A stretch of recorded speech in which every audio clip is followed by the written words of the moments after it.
남의 눈치를 보며 살아가는 것은 결국 자기 인생을 남에게 빌려주는 일입니다. 쇼펜하우어의 철학은 때로 냉정하게 들리지만 이보다 더 정확한 진실은 없습니다. 우리는 하루에도 셀 수 없이 남의 시선을 의식하며 살아갑니다. 타인의 표정을 살피고 분위기를 맞추며 말 한마디에도 상대의 반응을 신경 씁니다. 그렇게 하루가 저물면 정작 나 자신은 얼마나 내 삶을 살았는지 모르게 됩니다. 자신의 주인이 아닌 채 타인의 시선에 갇혀 살아가는 것이 우리의 현실입니다. 쇼펜하우어는 이렇게 말했습니다. 타인의 의견에 휘둘리는 것은 자신의 영혼을 그들에게 맡기는 일이다. 의는 곧 남의 시선에 맞춰 사는 사람은 자신의 영혼의 주인이 아니라는 뜻입니다. 그는 인간의 본성을 깊이 꿰뚫어 보았습니다. 그 사람은 본능적으로 인정받고 싶어 하지만 그 욕망이 과하면 결국 타인의 노예가 되고 만다고 했습니다. 인정 욕망은 인간을 평생 속박하는 족쇄다. 남의 눈치를 본다는 것은 결국 내 마음보다 남의 마음이 더 중요하다고 여기는 태도입니다. 이는 일종의 자기 포기에 가깝습니다. 그렇게 살아가다 보면 어느 순간 나 자신이 사라지고 맙니다. 쇼펜하우어는 냉철하게 충고합니다. 사람은 자신으로 살 때만 위대하다.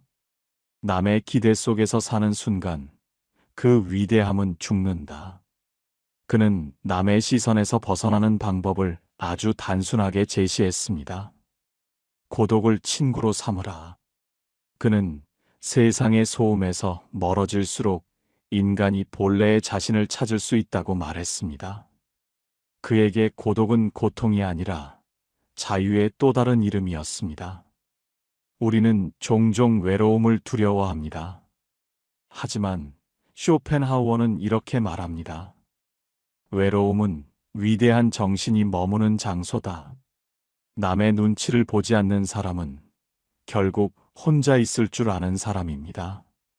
그 고요함 속에서 비로소 자기 생각, 자기 판단, 자기 삶이 자라납니다. 남의 시선에 맞춰 산다는 것은 결국 남의 인생을 대신 살아주는 일입니다. 이는 시간의 낭비이자 인생의 낭비입니다. 쇼펜하우어는 이렇게 단언했습니다. 남의 인정을 얻기 위해 사는 인생은 결국 아무의 것도 되지 못한 인생이다. 그는 세상과 거리를 두고 살았지만 그 거리 속에서 세상을 가장 정확히 보았습니다. 남의 눈치를 벗어난 사람만이 진정으로 세상을 이해할 수 있다고 믿었기 때문입니다. 사람은 왜 남의 눈치를 보는 것일까요? 그 이유는 단순합니다. 불안하기 때문입니다. 나는 괜찮은 사람일까? 저 사람보다 뒤처진 건 아닐까? 이 불안이 남의 시선을 불러들이고 그 시선이 우리의 자유를 빼앗습니다. 쇼펜하우어는 이런 인간의 마음을 누구보다 냉철하게 분석했습니다. 그는 말했습니다. 인간은 스스로의 가치를 남의 눈에서 찾는 잘못된 동물이다. 즉, 자신을 평가할 힘이 없으니 남의 평가를 빌려 사는 존재라는 뜻입니다. 그는 이 불안을 비교의 병이라 불렀습니다. 사람은 본능적으로 비교합니다. 저 사람보다 내가 낫다. 저 사람처럼 되지 못했다. 이 비교는 언제나 끝이 없습니다. 왜냐하면 기준이 자기 안이 아니라 남의 안에 있기 때문입니다. 쇼펜하우어는 비교를 독이라고 했습니다. 비교는 행복을 좀 먹는 벌레다. 자신보다 더 가진 사람을 보면 불행해지고 덜 가진 사람을 보면 교만해진다. 그는 인간의 마음이 얼마나 불안정한지를 이렇게 경고했습니다. 남의 눈치를 보는 삶은 결국 비교를 먹고 자라는 삶입니다. 비교는 우리를 계속 불안하게 만들고 불안은 우리를 다시 눈치 보게 합니다. 그 악순환 속에서 인생은 서서히 소모됩니다. 쇼펜하우어는 그 원인을 의지라는 개념으로 설명했습니다. 그는 의지와 표상으로서의 세계에서 인간의 삶이 끝없는 욕망의 연속이라고 했습니다. 욕망이 멈추지 않는 한 우리는 늘 남의 기준을 향해 달려가게 됩니다. 욕망은 비교를 낳고 비교는 불행을 낳는다. 이것이 그가 본 인간의 고통 구조입니다. 그래서 그는 행복의 조건을 이렇게 말했습니다. 남보다 나은 삶이 아니라 남과 비교하지 않는 삶. 그 말은 단순하지만 삶의 중심을 완전히 바꾸는 문장입니다. 남의 눈치를 본다는 것은 결국 자기 안의 공백을 감추기 위한 몸부림입니다. 내가 내 삶에 확신이 없으니 남의 기준으로 나를 확인하려는 것입니다. 하지만 그 기준은 늘 변합니다. 세상의 유행, 사람의 기분, 사회의 평가, 그것은 바람과 같습니다. 그 바람을 잡으려는 사람은 평생 흔들립니다. 쇼펜하우어는 이렇게 충고했습니다. 남의 평가는 흐르는 강물과 같고 자기의 신념은 그 위의 다리와 같다. 강물은 변하지만 다리는 남는다. 우리는 다리 위에 서야 한다. 강물 속에 뛰어들면 끝없이 휩쓸린다. 결국 남의 눈치에서 벗어난다는 것은 비교의 강을 건너 자기 자리로 돌아오는 일입니다. 그 자리에 서면 남이 어떻게 보는지는 중요하지 않습니다. 내가 어떤 눈으로 세상을 보느냐가 중요합니다. 쇼펜하우어는 냉정하게 말했지만 그 속에는 따뜻한 진심이 있습니다. 그는 인간의 약함을 탓하지 않았습니다. 그는 단지 이렇게 조용히 말했습니다. 남의 눈을 두려워할 시간에 자기 영혼을 단련하라. 쇼펜하우어는 고독을 사랑한 철학자였습니다. 그는 세상을 비관적으로 본 사람이 아니라 세상의 소음 속에서 자신을 지켜낸 사람이었습니다. 그는 이렇게 말했습니다. 위대한 정신은 언제나 고독 속에 있다. 그리고 덧붙였습니다. 고독은 약한 자에게는 감옥이지만 강한 자에게는 성이다. 이 말은 단순히 혼자 있기를 권하는 것이 아닙니다. 그는 고독을 삶의 본질적인 훈련으로 보았습니다. 남의 눈치를 보지 않으려면 먼저 혼자 있을 수 있는 힘을 길러야 한다는 뜻입니다. 사람은 외로움을 두려워합니다. 그래서 관계를 과하게 맺고 말을 맞추고 분위기를 살핍니다. 하지만 그 속에는 늘 피로가 깔려 있습니다. 쇼펜하우어는 그 피로의 근원을 정확히 짚었습니다. 사람이 외로움을 견디지 못하는 것은 자신이 얼마나 비어 있는지를 마주하기 싫기 때문이다. 그 말이 아프지만 진실입니다. 혼자 있는 순간 내 안이 얼마나 허전한지 드러나기 때문입니다. 그래서 사람들은 떠들고 만나고 눈치를 보며 자신을 잊습니다. 그러나 쇼펜하우어는 말합니다. 그 순간이야말로 진짜 나를 만드는 시간이라고. 고독 속에서만 인간은 자신을 완성한다. 그는 세상의 평가와 관계의 눈치를 벗어나 자기 사유의 방으로 들어가라고 권했습니다. 그에게 고독은 퇴각이 아니라 자유의 문이었습니다. 남과 다르다는 이유로 비난받을지라도 그 다름 속에서 자신을 지킬 수 있다면 그것은 이미 자유의 시작입니다. 쇼펜하우어는 젊은 시절부터 인간관계에 신중했습니다. 그는 많은 사람과 어울리지 않았습니다. 세상은 시끄럽고 어리석은 군중은 나를 피곤하게 한다. 그의 일기에는 이런 구절이 있습니다. 하지만 그것은 오만이 아니었습니다. 그는 사람을 피한 것이 아니라 자기 사유의 고유를 지키기 위해 세상과 거리를 둔 것이었습니다. 그는 고독을 두려워하지 말라고 했습니다. 고독 속에서 우리는 남의 시선이 아닌 자기 마음의 소리를 듣게 되니까요. 그 소리를 들을 수 있는 사람이 결국 자기 인생의 주인이 됩니다. 그는 이렇게 정리했습니다. 고독은 마음을 훈련시키는 시간이다. 남의 눈에서 벗어나 자기의 눈으로 세상을 보기 시작하는 순간이다. 남의 시선 속에서는 절대 자유가 생기지 않습니다. 그 시선이 사라진 자리에 비로소 나라는 존재가 자라납니다. 그래서 그는 말했습니다. 자유로운 사람은 군중의 침묵보다 자신의 고요를 더 사랑한다. 우리가 남의 눈치를 버리지 못하는 이유는 혼자 있을 용기가 부족하기 때문입니다. 그러나 진짜 인생은 그 용기를 가졌을 때부터 비로소 시작됩니다. 쇼펜하우어는 단순히 남의 눈치를 보지 말라는 말을 던진 것이 아닙니다. 그는 어떻게 벗어날 것인가? 그 구체적인 방법을 철저히 제시했습니다. 그의 첫 번째 조언은 이렇습니다. 세상의 시선은 바람처럼 스쳐 지나가니 그 바람에 맞서지 말고 그냥 지나가게 두어라. 즉, 세상의 평가를 막으려 애쓰지 말라는 뜻입니다. 사람들의 평판은 늘 바뀝니다. 어제는 비난하던 이가 오늘은 찬양하고, 오늘은 칭찬하던 이가 내일은 비웃습니다. 그 바람을 붙잡는 일은 헛수고입니다. 그는 말했습니다. 평판에 민감한 사람은 매번 세상의 거울에 얼굴을 비추며 자기 형상을 잃는다. 그 거울을 부수라는 것이 아닙니다.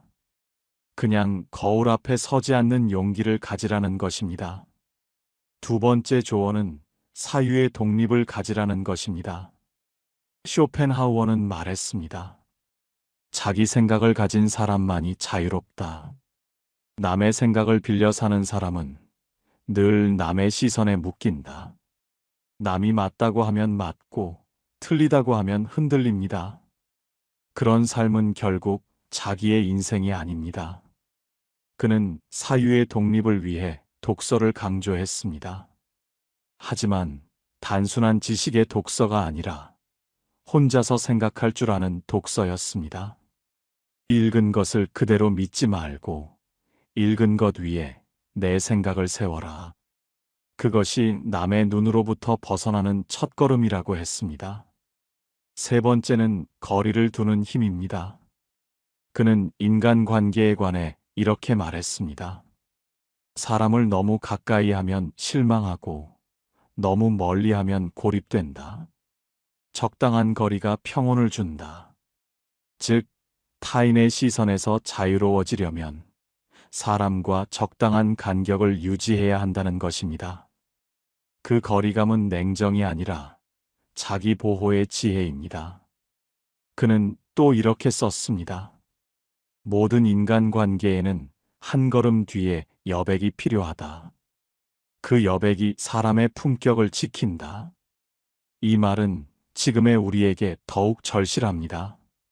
남의 말, 남의 반응, 남의 평가 속에 휘말리지 않기 위해 한 걸음 물러서는 연습이 필요합니다. 마지막으로 그는 자기 존중의 훈련을 강조했습니다. 스스로를 존중하지 않는 자는 세상의 조롱에 가장 약하다. 남의 눈치를 본다는 것은 결국 스스로를 신뢰하지 못하기 때문입니다. 자기 마음이 단단하면 남의 말이 더 이상 침입하지 못합니다. 쇼펜하우어는 이렇게 정리했습니다. 자기를 존중하라. 그리하면 세상이 너를 조롱해도 너는 흔들리지 않는다. 결국 남의 시선에서 벗어나려면 세상을 바꾸려 하지 말고 자기 마음의 기준을 바꾸어야 합니다.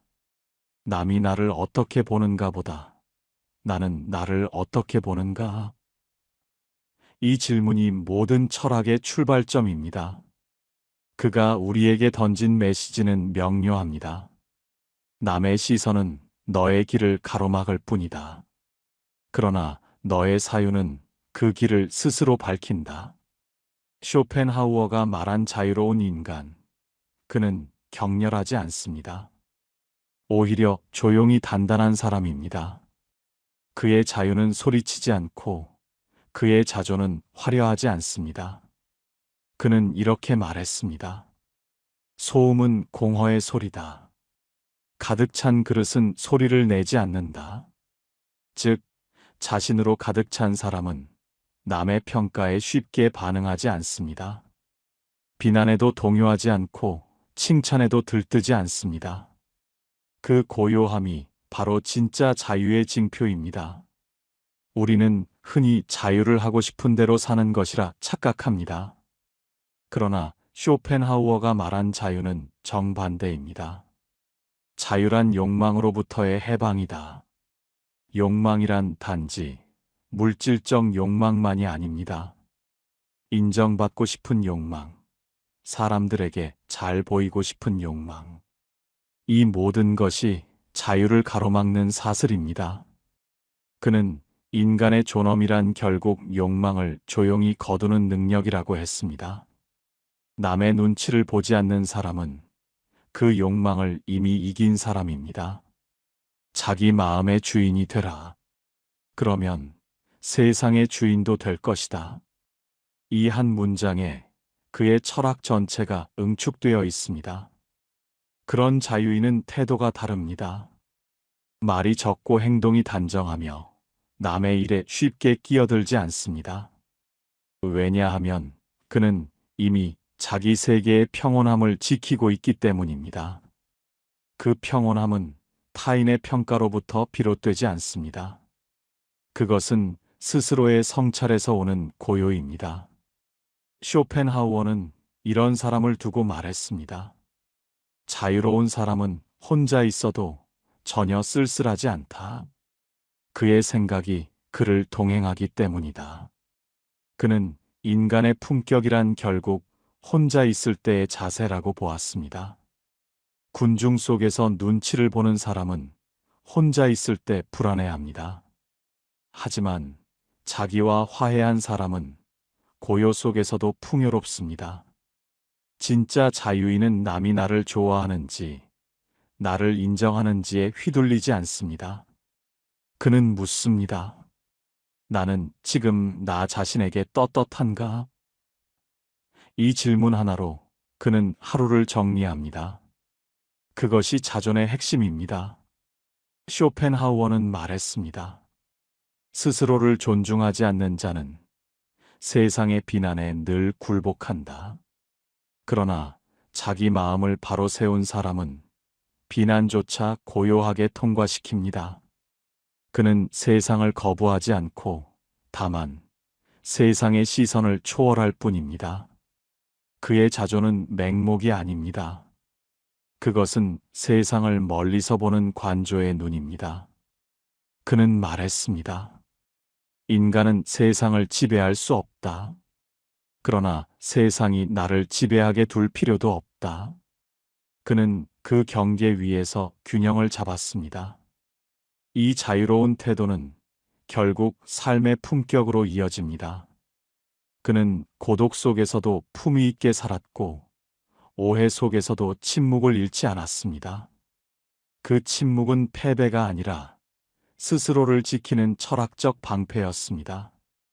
자유로운 사람은 남의 눈치를 보지 않습니다. 대신 자기 마음의 눈을 뜹니다.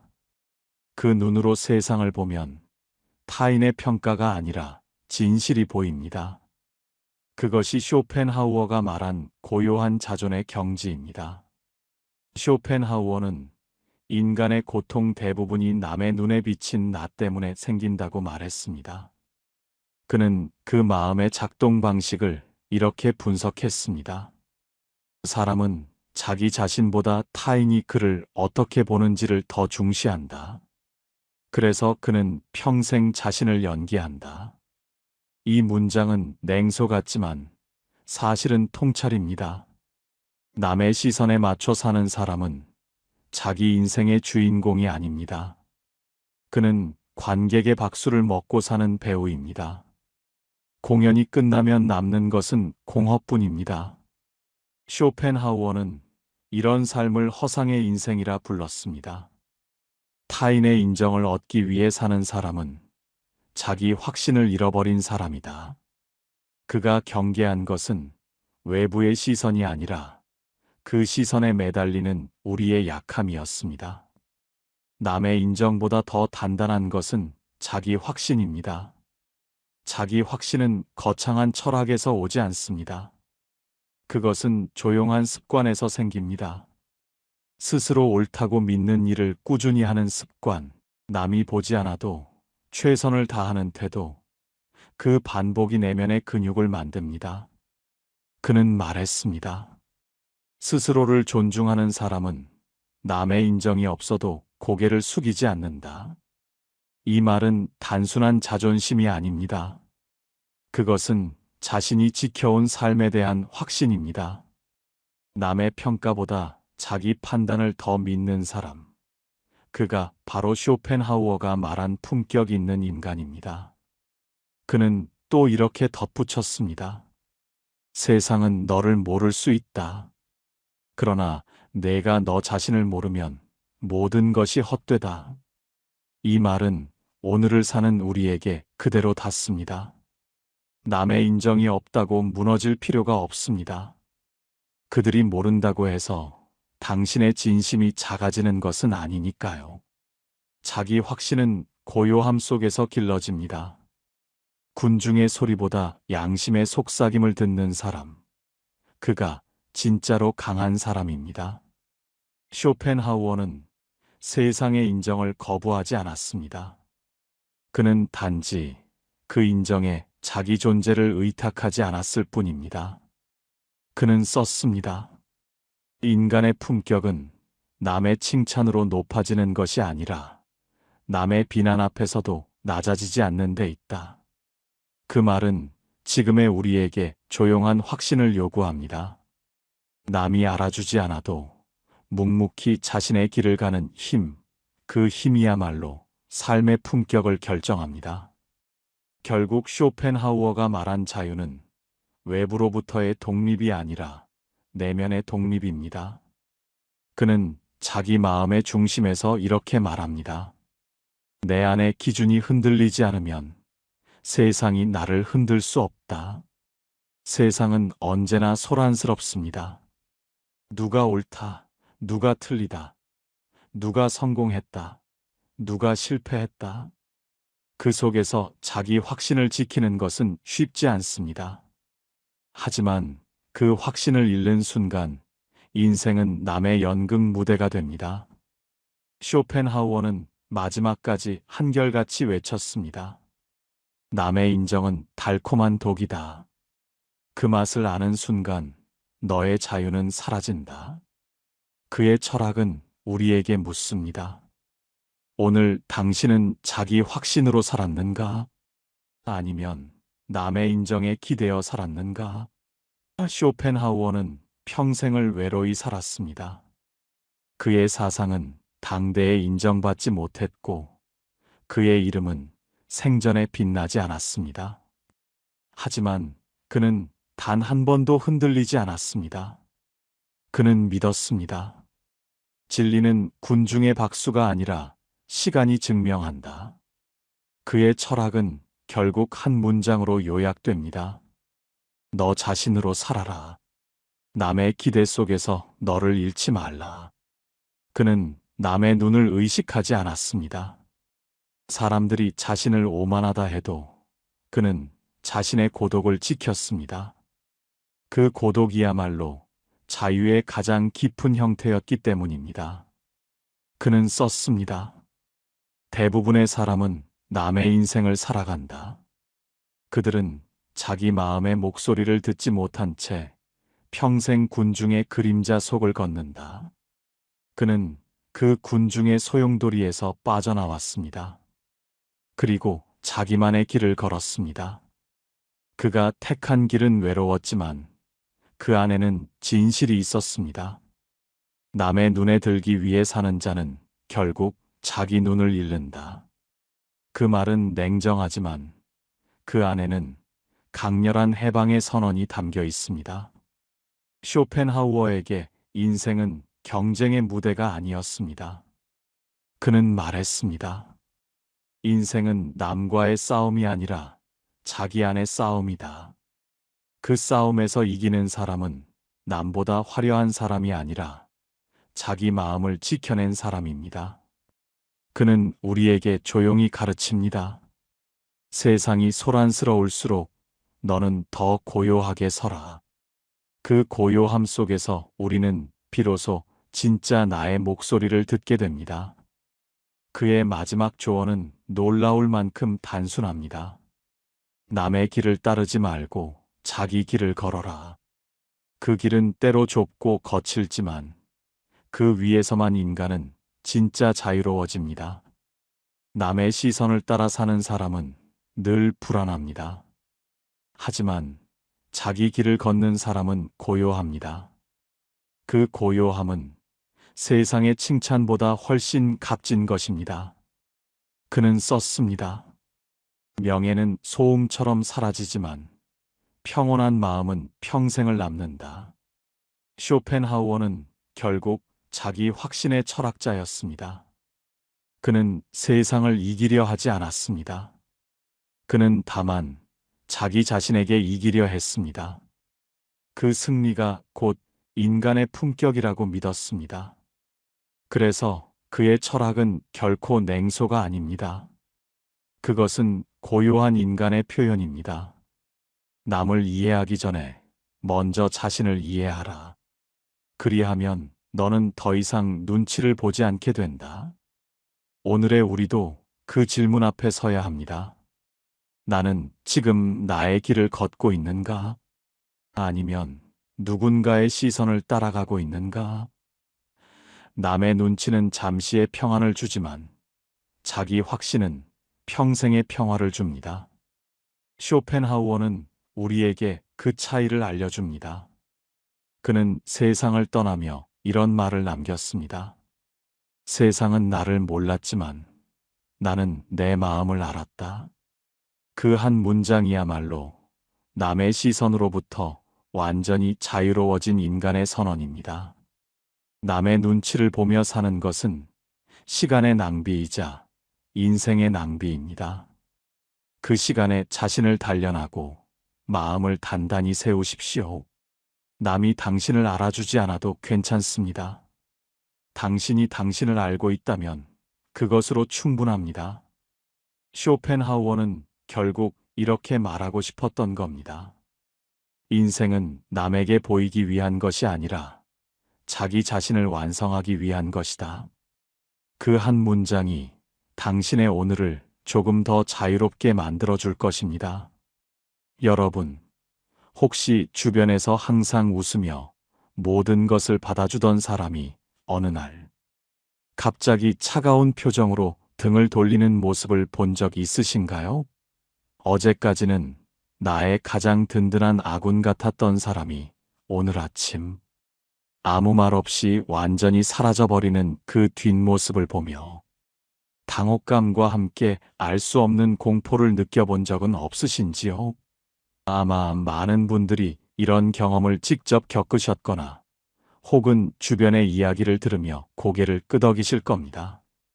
평소에 감정을 잘 드러내고 화를 잘 내는 사람보다 한 번 마음을 돌리면 절대로 뒤를 돌아보지 않는 사람들이 세상에서 가장 무서운 존재로 느껴질 때가 있습니다. 이들은 왜 그토록 단호한 결단을 내리는 것일까요? 그리고 그들의 내면 깊은 곳에는 어떤 철학이 자리 잡고 있기에 그토록 뜨거웠던 정을 한순간에 얼음처럼 차갑게 식힐 수 있는 것일까요? 이 질문에 대한 깊은 해답을 찾기 위해 우리는 마음을 돌리면 가장 무서운 세 부류의 사람들을 함께 들여다보려 합니다. 이들의 특징을 이해하고 나면 우리의 인간관계와 삶을 대하는 태도에도 분명 큰 깨달음을 얻게 될 것입니다. 단순히 화를 내거나 공격적인 사람이 아니라 감정을 숨기고 계산적으로 행동하거나 갑자기 태도가 돌변하여 관계를 끊어버리는 사람들은 우리에게 깊은 생각할 거리를 안겨줍니다. 겉과 속이 다른 사람, 피해자 코스프레를 하는 사람, 감정을 억누르는 사람 등 다양한 유형이 존재하지만 이들의 공통점은 바로 감춰진 의도를 가지고 있거나 어떤 한계점을 넘어서는 순간 더 이상 관계에 미련을 두지 않는다는 것입니다. 이들이 왜 이런 태도를 취하는지, 그리고 우리가 이런 유형의 사람들을 어떻게 이해하고 대해야 하는지 함께 고민해 봅시다.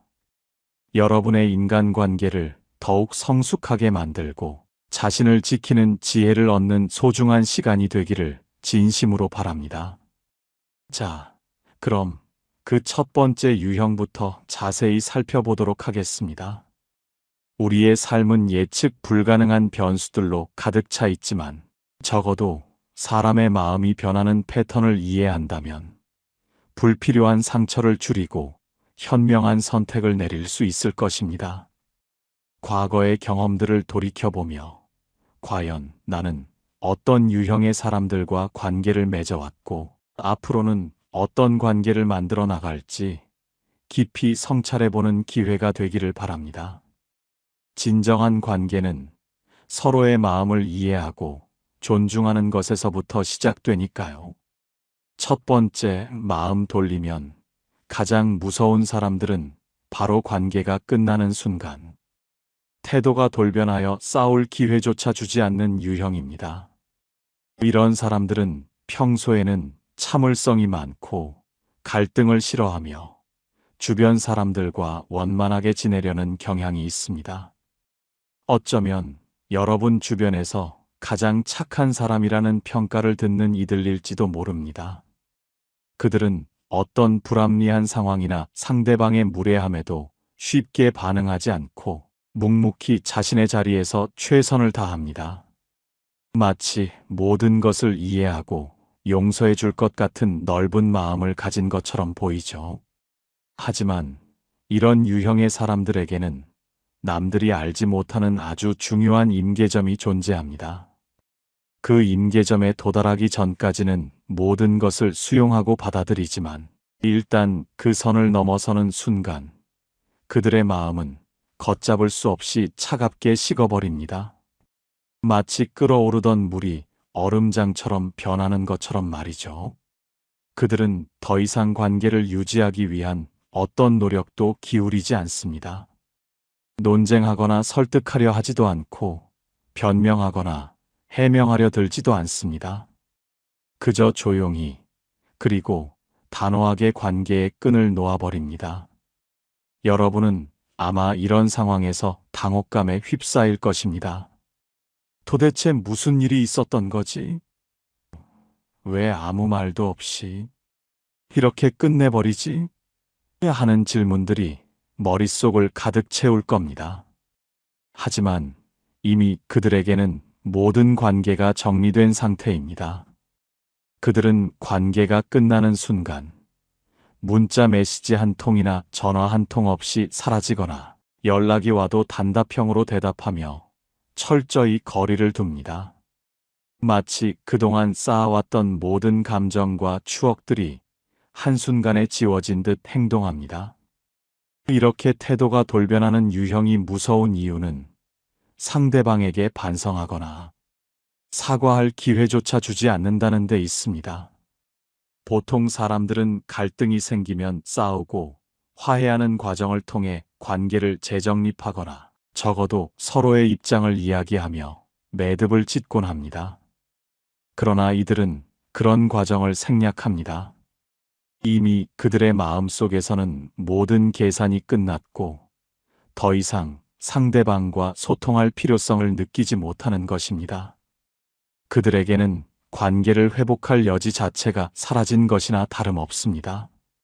이러한 유형의 사람들은 대체로 스스로를 존중하고 자신의 감정을 소중히 여기는 경향이 있습니다. 그들이 참고 인내했던 시간들은 결코 상대방에게 약함을 보인 것이 아니라 마지막 기회를 주었던 것일 수 있습니다. 그리고 그 기회가 소진되었을 때 그들은 자신을 보호하기 위해 가장 단호한 결정을 내리는 것입니다. 그들에게는 무너진 관계를 붙잡는 것보다 자신을 지키고 더 나은 방향으로 나아가는 것이 훨씬 중요하기 때문입니다. 그래서 이들은 마음이 돌아서는 순간 완전히 다른 사람처럼 느껴지며 돌이킬 수 없는 거리감을 만들어냅니다. 여러분 주변에도 이런 사람이 있다면 그의 침묵이 단순한 동의가 아님을 깨달아야 합니다. 그의 인내가 한계에 다다르기 전에 먼저 그의 마음을 헤아리고 존중하는 태도를 보여주는 것이 중요합니다. 그렇지 않으면 어느 날 갑자기 여러분은 싸울 기회조차 얻지 못한 채 소중한 관계를 잃게 될 수도 있습니다. 이러한 유형의 사람들은 그만큼 자신의 감정과 관계에 대한 기준이 명확하기 때문에 그들의 마음이 한번 돌아서면 다시 되돌리기는 거의 불가능하다고 볼 수 있습니다. 그들에게는 과거의 정이나 추억보다는 현재의 관계가 주는 가치와 미래의 방향성이 훨씬 중요하기 때문입니다. 그러니 항상 그들의 깊은 내면을 이해하려는 노력을 게을리하지 마십시오. 두 번째, 마음 돌리면 가장 무서운 사람들은 바로 겉과 속이 다른 유형입니다. 이들은 겉으로는 친절하고 상냥하며 때로는 남을 돕는 것을 마다하지 않는 것처럼 보입니다. 하지만 그 이면에는 다른 의도와 계산이 숨어 있는 경우가 많습니다. 이러한 유형의 사람들은 크게 세 가지 특징으로 분류해 볼 수 있습니다. 첫째, 앞에서는 칭찬, 뒤에서는 험담하는 유형입니다. 이들은 사람들 앞에서 달콤한 말로 상대를 칭찬하고 추켜 세우지만 돌아서는 순간 그 사람의 험담을 하거나 단점을 부각시키는데 주저함이 없습니다. 그들에게 칭찬은 진심에서 우러나온 것이 아니라 상대방의 경계심을 허물고 정보를 얻기 위한 수단인 경우가 많습니다. 관계를 맺는 것보다는 주변 사람들의 정보를 수집하고 이를 이용하려는 의도가 숨어 있습니다. 이들은 상대방의 약점을 파악하고 필요할 때 이를 이용하려는 경향이 있습니다. 진심 없는 칭찬은 독이 될 수 있다는 말이 바로 이런 유형에게 적용되는 말입니다. 여러분은 아마 이런 사람들을 만나면 처음에는 와, 정말 좋은 사람이다라고 생각할지 모릅니다. 하지만 시간이 지나면서 어딘가 모르게 불편함을 느끼거나 자신의 이야기가 의도치 않게 다른 사람에게 전달되는 경험을 하게 될 수도 있습니다. 이들은 표정 관리와 말솜씨가 뛰어나기 때문에 그들의 이중적인 모습을 파악하기가 쉽지 않습니다. 그러나 결국 진심은 통하기 마련이고 그들의 가면은 언젠가 벗겨지게 되어 있습니다. 둘째, 도움을 주는 척하며 빚을 남기는 유형입니다. 이들은 처음에는 마치 천사처럼 친절하게 다가와 도움을 줍니다. 마치 아무런 대가도 바라지 않는 순수한 마음에서 우러나오는 행동처럼 보이죠. 하지만 시간이 흐른 뒤 반드시 그 대가를 요구하며 상대를 조종하려 듭니다. 그들에게 도움은 선의가 아니라 상대방에게 빚을 지우기 위한 교묘한 전략입니다. 이들은 자신이 베푼 도움을 끊임없이 상기시키며 상대방이 죄책감을 느끼게 만들고 결국 자신의 뜻대로 움직이도록 압력을 가합니다. 내가 그때 너를 얼마나 도와줬는데 내가 나한테 이 정도도 못해주냐? 와 같은 말로 상대를 옭아매는 것이죠. 이런 유형의 사람들은 상대방의 심리를 교묘하게 이용하여 관계를 지배하려 합니다. 그들에게 관계는 give and take가 아니라 take and take에 가깝습니다. 진정한 친구나 동료는 어려움에 처했을 때 아무런 조건 없이 도움을 주고 그 대가를 바라지 않습니다. 하지만 이들은 자신의 친절을 투자로 생각하고 언젠가 더 큰 이자율로 돌려받으려 합니다. 여러분 주변에 이런 사람이 있다면 그의 도움을 받을 때 항상 신중해야 합니다. 그의 친절 뒤에 숨겨진 의도를 파악하고 불필요한 빚을 지지 않도록 경계하는 지혜가 필요합니다. 셋째, 피해자 코스프레를 하며 타인의 동정심을 이용하는 유형입니다. 이들은 항상 자신이 가장 힘들고 불행한 사람인 것처럼 행동합니다. 끊임없이 자신의 불운을 이야기하고 주변 사람들의 동정심을 유발하여 유리한 위치를 차지하려 합니다. 나는 정말 힘들게 살아왔어. 세상이 나를 알아주지 않아와 같은 말을 입에 달고 살며 주변 사람들의 위로와 배려를 갈취합니다. 하지만 정작 남이 힘들 때는 모른 척하거나 심지어는 상대방의 어려움을 자신의 이득을 위해 이용하려 드는 이기적인 모습을 보입니다. 이들은 타인의 에너지를 흡수하는 감정적 뱀파이어와 같습니다. 여러분은 아마 이런 사람들을 보며 정말 안타깝다, 내가 도와줘야겠다는 마음을 가질 수 있습니다. 하지만 그들의 불행은 끝이 없으며 여러분의 도움은 밑빠진 독에 물 붓기가 될 가능성이 큽니다. 이들은 자신의 문제를 해결하려는 노력보다는 주변 사람들의 동정심을 이용하여 편하게 살아가려는 경향이 강합니다. 또한 예의 바른 척 냉정한 유형도 겉과 속이 다른 유형에 속합니다. 이들은 겉으로는 항상 공손하고 예의 바른 태도를 유지하지만 그들의 말투에서는 감정이 전혀 느껴지지 않습니다. 상대방의 기분이나 감정에는 관심이 없고 오직 상황을 관리하고 자신의 이득을 위해 철저히 거리를 둡니다. 그들에게는 진심 어린 소통보다는 형식적인 관계 유지가 중요하며 자신의 속마음을 절대 드러내지 않습니다. 이러한 겉과 속이 다른 유형의 사람들은 관계를 복잡하게 만들고 때로는 우리에게 깊은 상처와 배신감을 안겨줄 수 있습니다. 그들의 친절함과 연약함 뒤에 숨겨진 진짜 의도를 파악하는 것이 중요합니다. 이들이 무서운 이유는 우리가 그들의 이중성을 알아차렸을 때 느끼는 실망감과 혼란 때문입니다. 믿었던 사람에게 배신당했다는 느낌은 우리의 정신 건강에 치명적인 영향을 미칠 수 있습니다. 그러므로 항상 사람을 판단할 때는 그들의 겉모습뿐만 아니라 그들의 행동과 일관성을 깊이 있게 관찰하는 지혜가 필요합니다. 진정한 관계는 투명하고 솔직한 소통에서 시작된다는 것을 잊지 마십시오. 세 번째, 마음 돌리면 가장 무서운 사람들은 바로 분노를 억누르는 유형입니다. 흔히 우리는 화를 잘 내고 소리를 지르는 사람을 무섭다고 생각하기 쉽습니다. 하지만 진정으로 무서운 사람들은 화가 났을 때 오히려 조용해지거나 자신의 감정을 겉으로 드러내지 않는 경우가 많습니다. 이러한 유형의 사람들은 자신의 분노를 내면 깊숙이 억누르며 그 감정을 차갑고 계산적인 방식으로 표현하곤 합니다.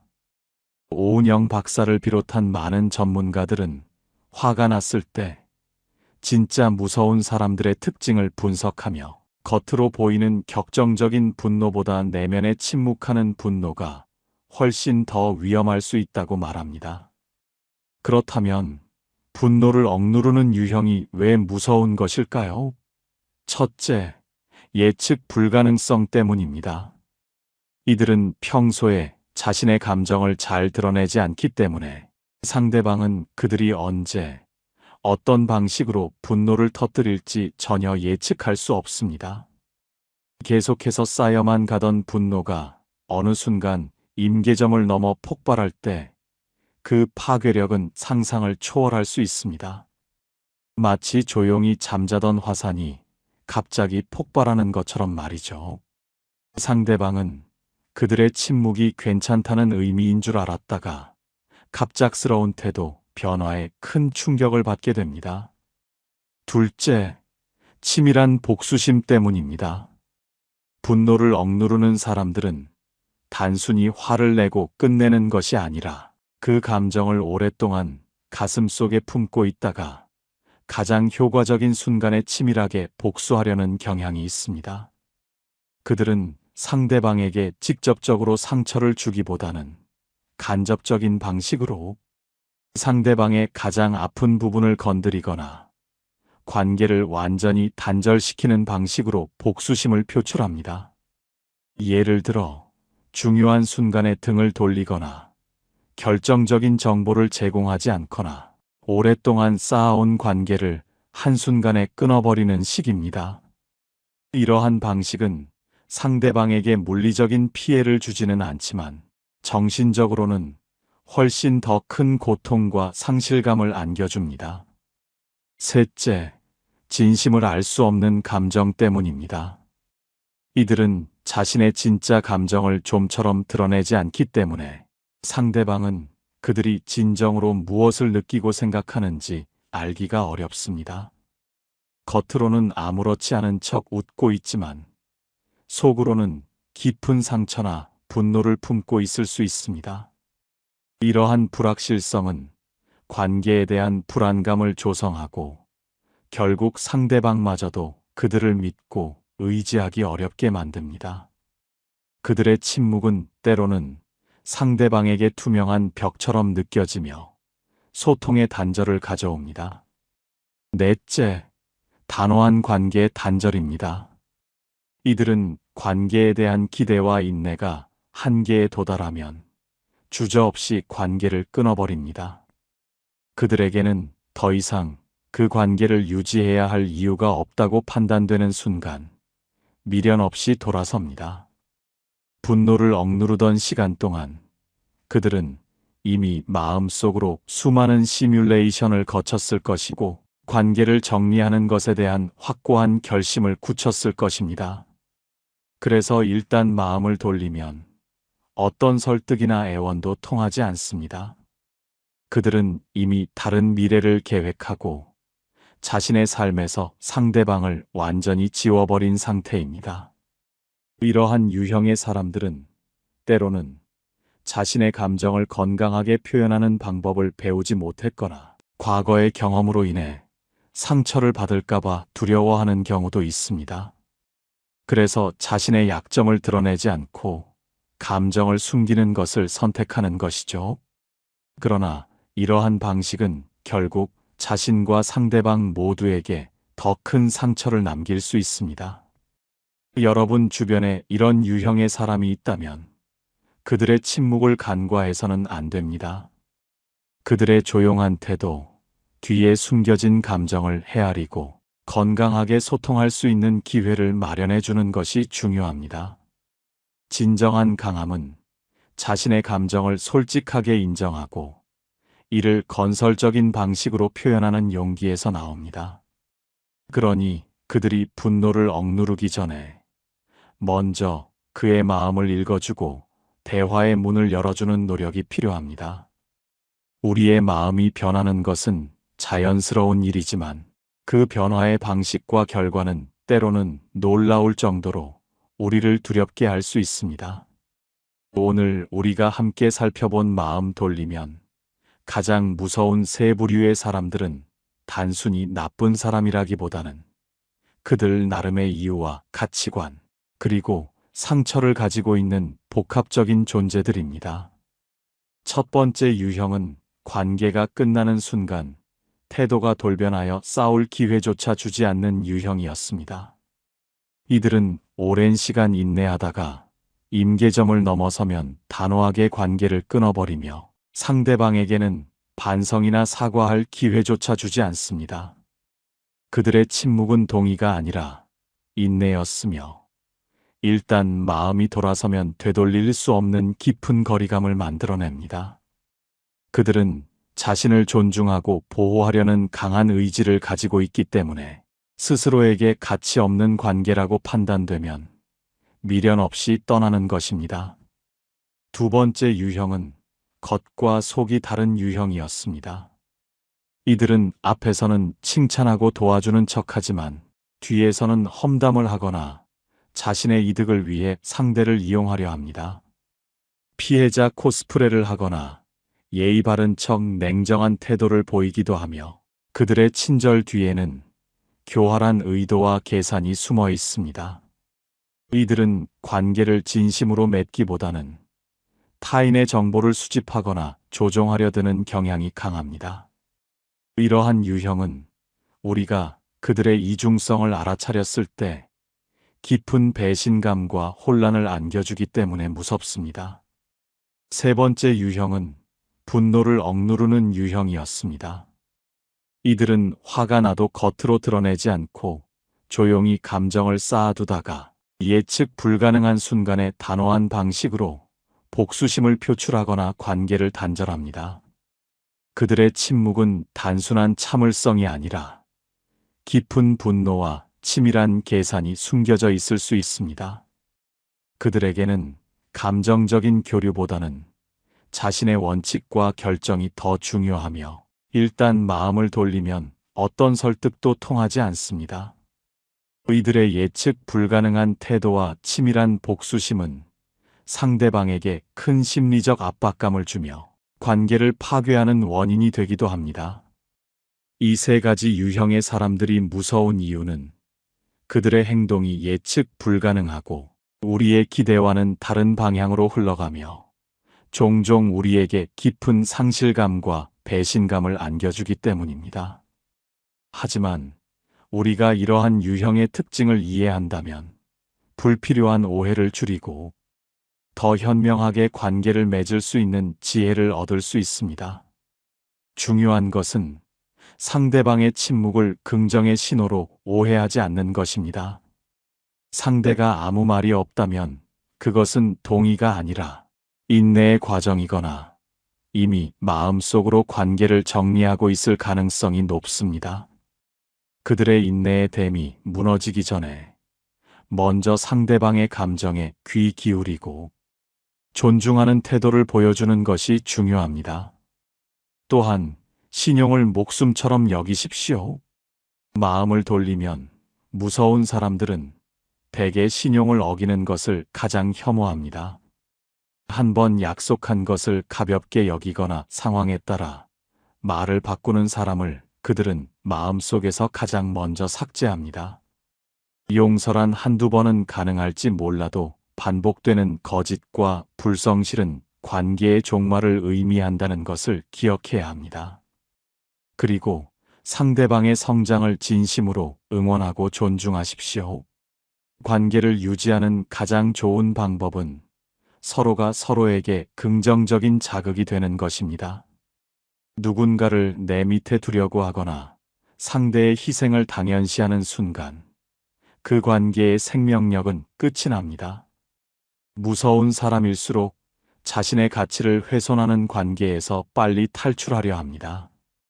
그들은 자신이 머물 가치가 있는 곳이라고 판단될 때만 최고의 헌신을 보여줍니다.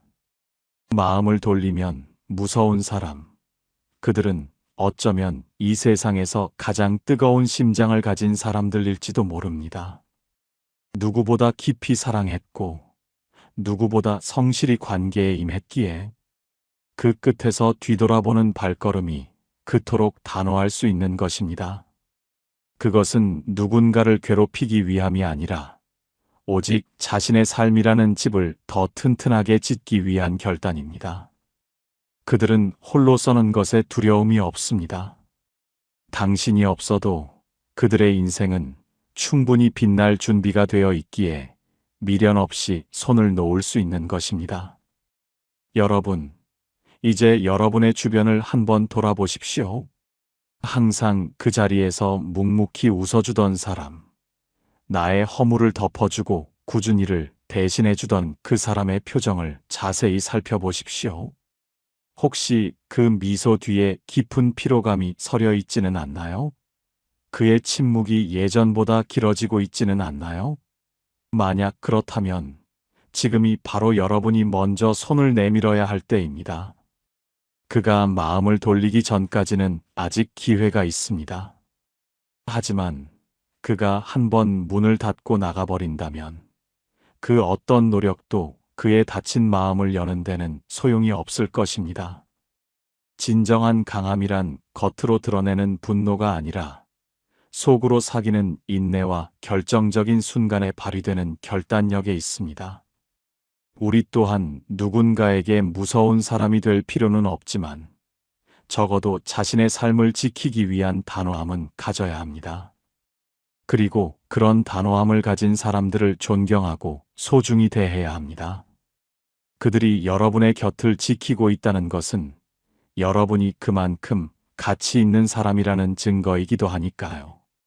삶은 끊임없는 선택의 연속입니다. 누구를 곁에 둘 것인가? 그리고 나는 어떤 사람으로 남을 것인가? 이 질문에 대한 답을 찾는 과정이 곧 인생입니다. 마음을 돌린 사람이 무서운 것이 아니라 그 마음이 돌아서기까지 아무것도 하지 않은 우리의 무심함이 더 무서운 것일지도 모릅니다. 오늘 이야기를 통해 여러분의 주변을 다시금 정비해보는 시간을 가지셨으면 좋겠습니다. 가장 착한 사람이 가장 무서운 사람이 되지 않도록 그들의 침묵에 귀를 기울이고 그들의 헌신에 마음을 다해 화답하십시오. 그리고 여러분 스스로도 당당하고 주체적인 삶의 주인공이 되시길 바랍니다. 어떤 시련이 와도 굴하지 않고 어떤 인연 앞에서도 비겁하지 않은 그런 단단한 자아를 구축하시길 응원합니다. 인간관계에서도 성실함이 필요합니다. 상대의 마음을 당연하게 여기지 않는 성실함. 나의 자존감을 지키기 위해 끊임없이 노력하는 성실함 말입니다. 이런 성실함이 쌓였을 때 우리는 비로소 누군가에게 휘둘리지 않는 품격 있는 단호함을 가질 수 있게 됩니다. 이제 마지막으로 스스로에게 물어보십시오. 나는 지금 소중한 사람의 마지막 인내를 시험하고 있지는 않은가? 혹은 나는 나를 갉아먹는 인연 앞에서 비겁하게 망설이고 있지는 않은가? 이제는 여러분이 답할 차례입니다. 관계를 회복하기 위한 최선의 노력을 해보았는지, 혹은 더 나은 미래를 위해 과감히 홀로 서기를 시도해보았는지 말입니다. 그 결단이 무엇이든 여러분의 진심이 담겨 있다면 그것은 옳은 선택일 것입니다. 담담하게 하지만 날카롭게 자신의 삶을 직시하십시오. 마음을 돌린 사람의 뒷모습은 차갑지만 그것을 지켜보는 우리의 시선은 뜨거워야 합니다. 그 뜨거운 시선으로 자신의 삶을 온전히 껴안을 때 우리는 비로소 진정한 자유와 평화를 얻을 수 있습니다. 여러분 또한 무너진 관계의 잔해 위에서 혹은 새로운 홀로서기의 여정에서 더욱 찬란한 인생의 꽃을 피우시길 진심으로 바랍니다. 인생에는 연습이 없지만 성찰은 있습니다. 오늘 이 시간이 여러분에게 깊은 성찰의 계기가 되었기를 바랍니다. 누군가에게 무서운 사람이 되기보다 누군가에게 끝까지 기억하고 싶은 소중한 사람이 되시길. 그러면서도 자신을 지키는 단호함을 잃지 않는 지혜로운 분들이 되시길 바랍니다. 우리의 삶은 우리가 믿고 실행하는 만큼 넓어지고 깊어집니다. 여러분만의 위대한 길을 당당하게 걸어가십시오. 시련은 있을지언정 실패는 없는 여러분의 인생을 언제나 응원하겠습니다. 긴 호흡으로 삶을 바라보십시오. 지금 당장의 갈등에 일희일비하기보다 10년 뒤, 20년 뒤에 나의 모습이 어떤 인품으로 기억될지를 생각하십시오. 마음을 돌린 사람의 무서움은 사실 그가 가진 삶의 무게입니다. 그 무게를 견뎌낼 수 있는 사람만이 진정한 어른이 될 수 있습니다. 여러분 모두가 삶의 무게를 품격 있게 견뎌내는 참된 인생의 거장이 되시길 기원하며 오늘 이야기를 마칩니다. 감사합니다.